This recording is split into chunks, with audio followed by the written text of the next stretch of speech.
Hi, this session you're about to watch is called Encouraging Interactivity in the World of Me. It's all about using interactive displays, whether they be flat panel or projection displays, and what those applications look like.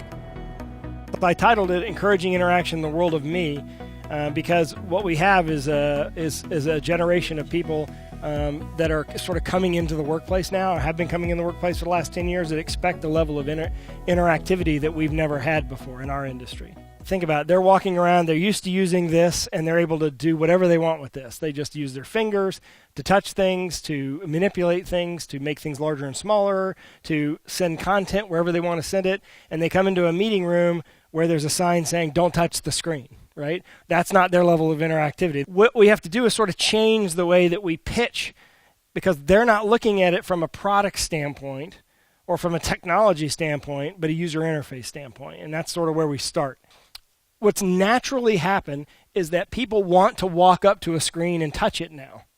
And people wonder a lot of times, and you walk around lobbies of hotels and you walk around malls, you wonder if it is touchable. And sometimes I even find myself in the industry walking up to a display, touching it, wondering if they have any sort of interactivity built into the display or not. And so it's sort of a level of expectation. And as I said earlier, what's driven that is this. We have this device in our pocket that is a personal information display that we can do anything we want with it, to the idea of us not being able to walk up to a screen. And then the last factor we have is the classroom. A lot of us who are younger, certainly our kids, are growing up in K through 12 classrooms filled with smart boards, right? What's known as a smart board, which is a brand, but it's known as a smart board. And those obviously have been pervasive in a big way in elementary, middle schools, and even some high schools. And of course, the kids are encouraged to interact with the content then. So it's natural that we're seeing that get exploded outside of just the K through 12 environment, right? In digital signage, as wayfinding, something as simple as that. It's a way that anybody can connect with, and it's a way to make something more interactive, and then you're increasing the level of engagement. And why do we care about that in the digital signage world? Well, engagement in the digital signage world means advertising, which means eyeballs, which means advertising money. So it's a natural evolution where we have become. So we're going to, at some point in time, expect that all of our display devices be interactive. We're going to be surprised when we open up a projector that isn't interactive. So how would we make a projector like this interactive? What's the next step?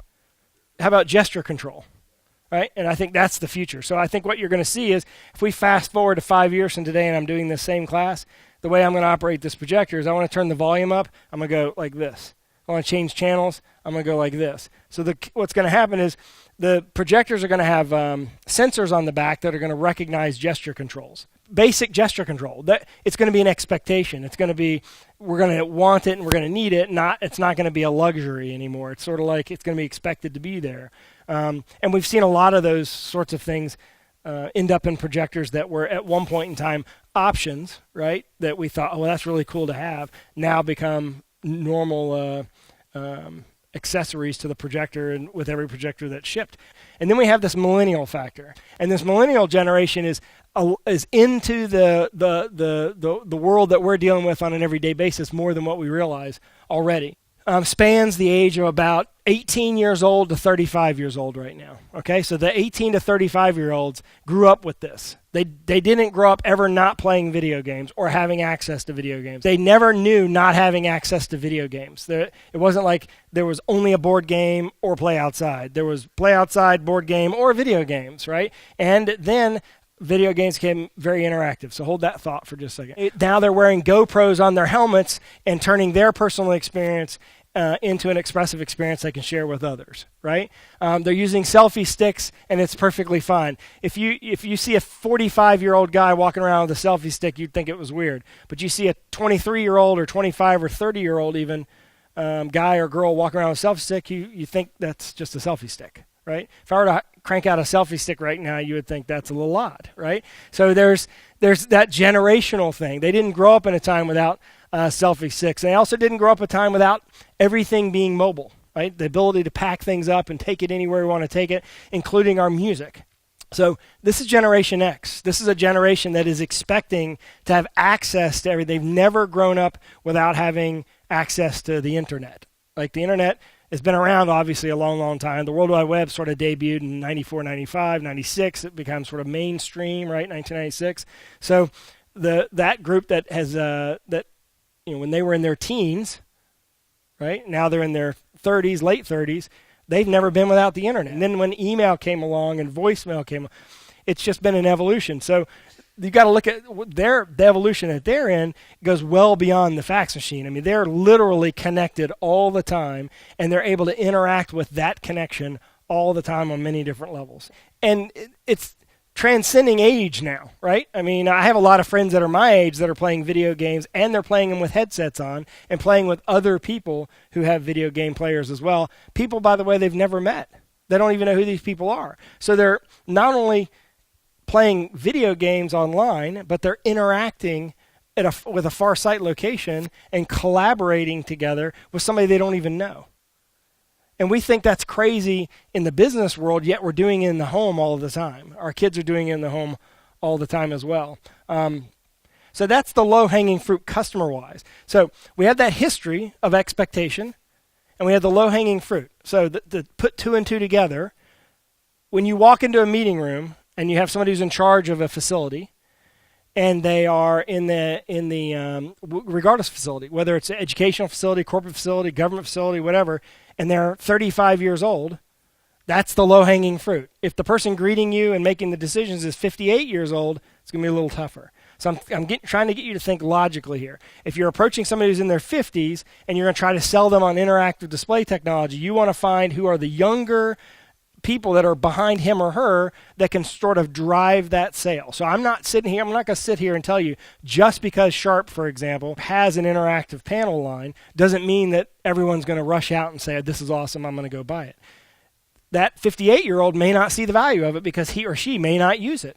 But that doesn't mean that there isn't value in it. So what you've got to do is you've got to target the right customer. So that's the first message I want to leave you with here today, is that this technology is amazing, and you can sell it to that 58-year-old. You can spend the time. But the sales process to that person is 5 and 10 times longer than the low-hanging fruit of that 20-something and 30-something who may or may not be in a decision-making position right now, but certainly is in a position to be able to drive that decision. And also, as I said in the first session this morning, for those of you in the keynote, if you don't tell someone something exists, they're definitely not going to buy it from you. So you've got to at least say, hey, while I'm showing you these 54-inch monitors, why don't I show you also this line of touchscreen versions of these? And then we've got this move towards collaboration where we want to be connected all the time. So what's happened is that we've seen that technology, that collaborative technology, move up from the bottom up, from consumer devices through to professional devices. And then we have rooms that are sort of appearing everywhere. Like we have small meeting rooms that weren't even meeting rooms before. Could have even been closets before that are being turned into meeting rooms, also known as huddle rooms. The classroom is the classic, right? I mean, very seldom do you see classrooms spec today without a level of interactivity, because we're trying to engage the students, because we found that every study, anybody who's conducted a study, whether it's a manufacturer of a piece of hardware, the Department of Education, or a review study where they put in interactivity, shows that retention rates are higher. But the concept that the presenter has to be in the front center of the room all the time is crazy, right? We designed rooms that way because the orator back in the Roman days was standing in front of everybody. That doesn't have to be that way nowadays. The concept that the presenter has to be in the front of the room and therefore I can't put a display there is crazy. Number one, we have portability, right? All these things can be put on carts that can be moved around.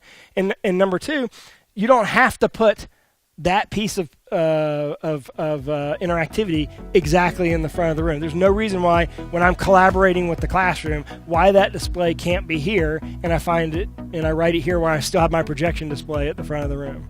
Don't just assume that the best place to put everything is right there in the front center of the room. Think about the workflow and how they're trying to teach people and what makes a better presenter, and then design the room as such. And it may be that you have to make it somewhat portable so that you can accomplish something.